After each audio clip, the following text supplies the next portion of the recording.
بسم اللہ الرحمن الرحیم۔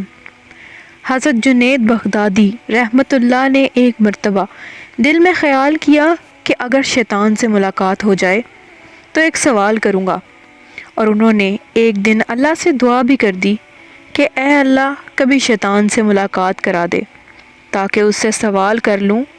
ایک دن نماز پڑھ کر مسجد سے باہر نکلے تو ایک بوڑھا آدمی باہر کھڑا تھا۔ حضرت جنید رحمۃ اللہ علیہ نے اس کو دیکھ کر کہا کہ تم کون ہو؟ کہنے لگا کہ میں وہی ہوں جس سے ملنے کی آپ کو آرزو اور تمنا تھی۔ حضرت سمجھ گئے کہ یہ اصل میں شیطان ہے۔ شیطان نے کہا کہ آپ مجھ سے کیوں ملنا چاہتے تھے؟ حضرت جنید رحمۃ اللہ علیہ نے کہا کہ میرے ذہن میں تیرے متعلق ایک سوال ہے۔ سوال یہ ہے کہ جب اللہ تعالیٰ نے تجھے حضرت آدم علیہ السلام کو سجدہ کرنے کا حکم دیا تو میری سمجھ میں نہیں آتا کہ آخر تجھے کس چیز نے اللہ کے حکم کی تعمیل سے منع کیا؟ کیوں تو نے سجدہ نہیں کیا؟ کیا اللہ کی عظمت کو نہیں جانتا؟ ارے تجھے اللہ کی معرفت حاصل تھی، اللہ کی عظمتوں اور جلالتوں سے تو واقف تھا۔ اس قدر اللہ کی قربت رکھنے کے باوجود جب اللہ نے تجھے حکم دیا کہ آدم کو سجدہ کر تو نے آخر کیوں نہیں کیا؟ اس پر شیطان کا جواب کیا تھا، وہ سننے کے قابل ہے۔ اس کے جواب نے کچھ دیر کے لیے حضرت جنید رحمۃ اللہ علیہ کے ہوش اڑا دیے۔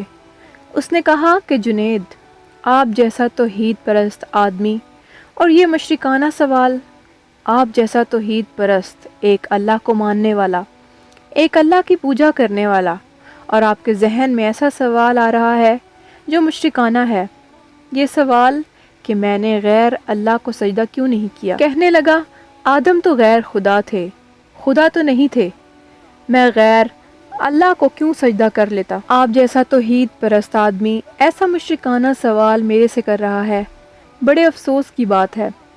حضرت جنید رحمۃ اللہ علیہ کہتے ہیں کہ جب اس نے یہ بات مجھ سے کہی تو مجھے لگا کہ ہاں یہ تو ٹھیک کہہ رہا ہے، اور پھر تھوڑی دیر کے لیے مجھے ایسا معلوم ہوا کہ میرا ایمان سلب ہو رہا ہے، اس لیے میں سناٹے میں پڑ گیا، ہوش و حواس باقی نہ رہے۔ میں سوچنے لگا کہ اس کو کیا جواب دے سکتا ہوں، اس لیے کہ جب وہ کہہ رہا ہے کہ تم ایک اللہ کو ماننے والے ہو اور مجھے پوچھتے ہو کہ آدم کو سجدہ کیوں نہیں کیا۔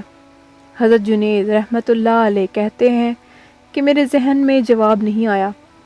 فوراً اللہ کی طرف سے الہام ہوا اور مجھ سے کہا گیا کہ اس سے یہ پوچھو کہ حکم دینے والا کون تھا۔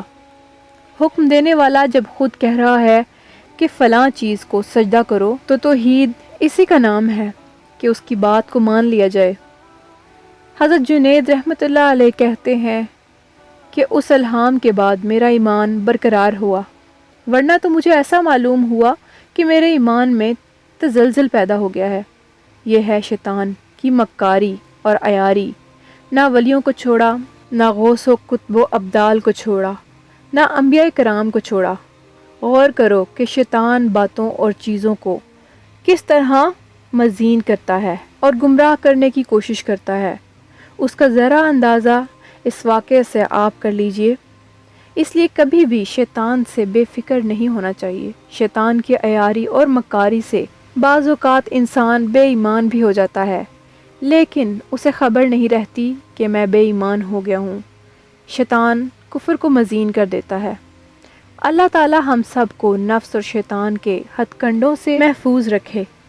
ویڈیو پسند آئے تو ویڈیو کو لائک کر دیجیے گا اور ہمارے چینل اردو کائنات کو سبسکرائب بھی۔ اللہ آپ سب کا حامی و ناصر ہو۔